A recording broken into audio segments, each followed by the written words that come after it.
जय श्री कृष्ण दोस्तों। हर हर महादेव। कैसे हैं आप सब? स्वस्थ और सुरक्षित होंगे। दोस्तों, श्रावण कृष्ण पक्ष की अमावस्या को हरियाली अमावस्या कहते हैं।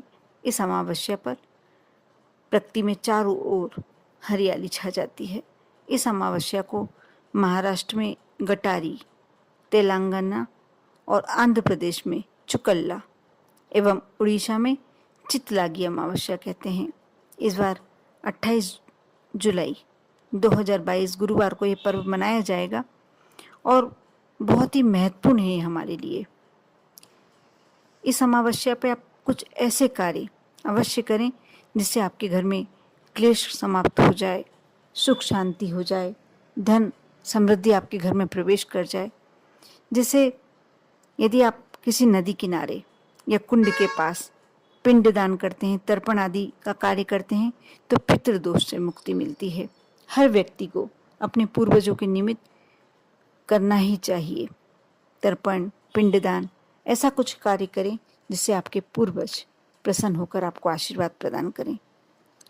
इस दिन पिंडदान या तर्पण नहीं कर सकते हैं तो पितृ शांति के लिए पितृ सूत पाठ, गीता पाठ, गरुड़ पुराण, गजेंद्र मोक्ष पाठ, रुचिकृत पितृ स्त्रोत, पितृ गायत्री पाठ, पितृ कवच, ये सभी बहुत ही पवित्र हैं, बहुत ही पवित्र पाठ। या पितृदेव चालीसा, यदि इनमें से कुछ भी कोई सा भी पाठ आप करते हैं और पितृ आरती करते हैं, अंत जब आपका पाठ हो जाए उसके बाद अंत में आप यदि पितृ आरती करते हैं तो सारे दोषों से मुक्त हो जाते हैं और पितरों को प्रसन्न करके आप उनका आशीर्वाद पाते हैं। बहुत ही आप थोड़ा सा समय निकालना होगा, बहुत ही सरल उपाय है ये। और कहते हैं हरियाली अमावस्या इस कार्य के लिए श्रेष्ठ होती है, इसलिए अवश्य करना चाहिए। साथ ही इस दिन दान तो करना ही चाहिए। कई घरों से सीधा निकाल कर देते हैं, कई घरों में ब्राह्मण को जोड़े से भोजन कराया जाता है, कुछ दान दिया जाता है, मंदिरों में दान दिया जाता है, ब्राह्मण को दान दिया जाता है। बहुत सारे तरीके हैं। आप अपने घर से कुछ ना कुछ दान अवश्य करें। और इस दिन विशेष करके दीपदान का बहुत महत्व होता है। इस दिन आटे के दीपक जलाकर नदी में प्रवाहित करने से यम, पितृदेव और माता लक्ष्मी प्रसन्न होती हैं। इसलिए हरियाली अमावस्या पर दीपदान अवश्य करना चाहिए। इसी प्रकार यदि आप शनि दोष से पीड़ित हैं, आपके पास ऊपर कोई ढैया शनि या साढ़े साती चल रही है, तो इस दिन शनि देव जी के मंदिर में जाकर विधि अनुसार आप दीपक प्रज्वलित करते हैं, दीपक लगाते हैं तेल का, सरसों के तेल का, तो शनि पीड़ा से भी मुक्ति मिलती है। और पीपल के वृक्ष की तो मैं क्या महिमा कहूँ। पीपल के वृक्ष के नीचे जो दीपक लगाता है, परिक्रमा करता है, वृक्ष की पूजन करता है, उसे माँ लक्ष्मी का आशीर्वाद प्राप्त होता है, शनिदेव का आशीर्वाद प्राप्त होता है, हनुमान जी का आशीर्वाद प्राप्त होता है। साथ ही साथ उस व्यक्ति के पितृ उससे प्रसन्न होकर उसे अनेक आशीर्वाद प्रदान करते हैं और उसके जीवन में सुख ही सुख, समृद्धि ही समृद्धि भर देते हैं। इसलिए पीपल की परिक्रमा, पीपल की पूजन और पीपल में कच्चा दूध और जल हरियाली अमावस्या के दिन अवश्य समर्पित करना चाहिए। थोड़ा सा आप जरा सा मीठा ले जाएं, मिष्ठान ले जाएं और पीपल के वृक्ष के नीचे डालकर आएं। इससे पीपल देवता को तो आप नैवेद्य अर्पण, जितने भी कहते हैं 33 कोटि देवी देवता पीपल वृक्ष के जड़ में निवास करते हैं, और जब आप नैवेद्य समर्पित करते हैं, इससे सभी देवताओं को आप भोग लगा देते हैं।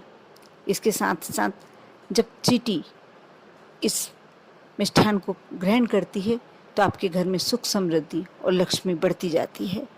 इसी प्रकार यदि आपके आसपास कहीं नदी तालाब है और वहाँ मछलियाँ हैं, तो इस दिन बिल्कुल विशेष करके आप ये उपाय अवश्य करें। मछली को आटे की गोलियाँ, आप यदि पुण्य पाना चाहते हैं, मोक्ष पाना चाहते हैं, आप यदि चाहते हैं कि अनजाने में आपसे कोई गलती हो गई है, पाप हो गया है, उससे आप मुक्त होना चाहते हैं, उस दोष से मुक्त होना चाहते हैं, तो आप एक कागज़ पर राम राम नाम लिख लें और उसे छोटे छोटे टुकड़ों में बांटकर आटे में, आटा जब उसनते हैं, आप आटा सानते हैं, तो आप आटे में डाल लें और उसकी छोटी छोटी गोलियां बनाकर आप जब जल में डालते हैं, नदी में या तालाब में, जहाँ भी डालते हैं, राम नाम ले मछली राम नाम की गोली, ऐसा बोलते हुए आप नदी में समर्पित करें। आप देखना आपके जो भी पाप है पुण्य में बदल जाएंगे और आपके घर में लक्ष्मी का निवास हो जाएगा।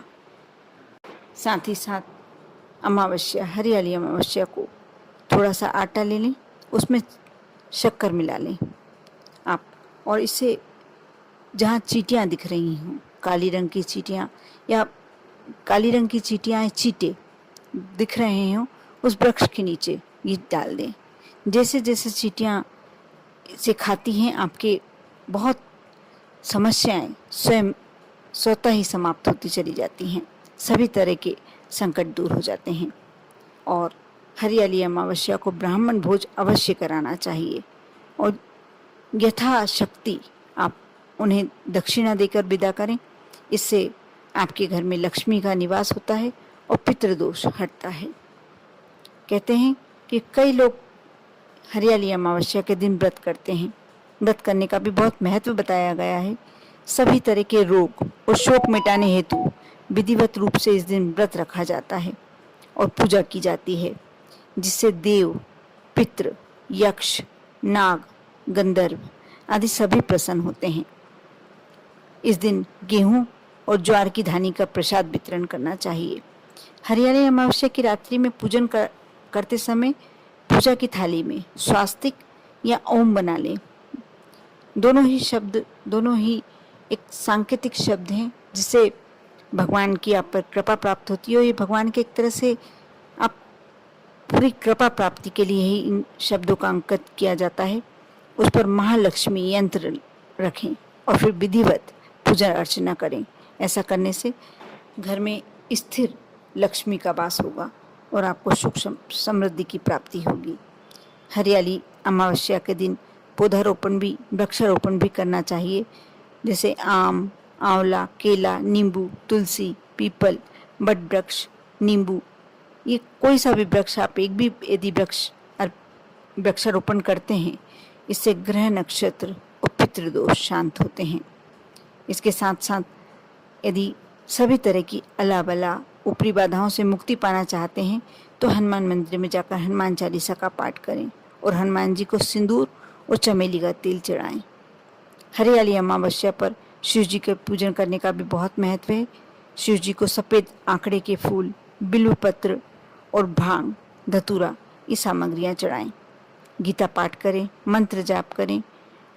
ऐसा करने से जीवन की सभी तरह की समस्याओं का अंत होता है, सुख समृद्धि घर में निवास करती है।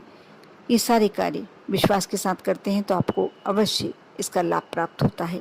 कर देखिए, आप पर और आपके पूरे परिवार पर भोलेनाथ की कृपा यूं ही बनी रहे। ओम नमः शिवाय।